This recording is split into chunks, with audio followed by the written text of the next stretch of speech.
Welcome to our workshop.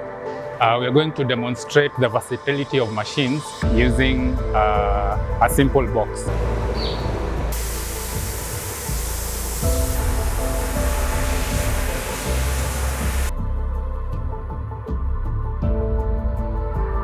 As we had designed it,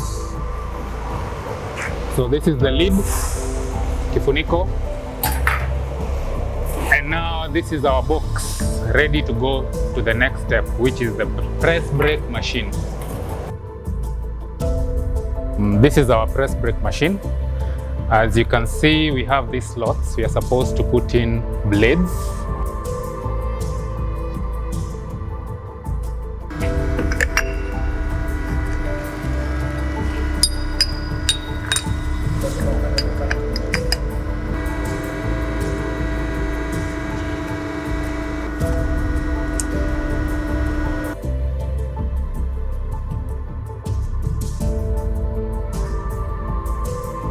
So now we have to fold along this axis inwards.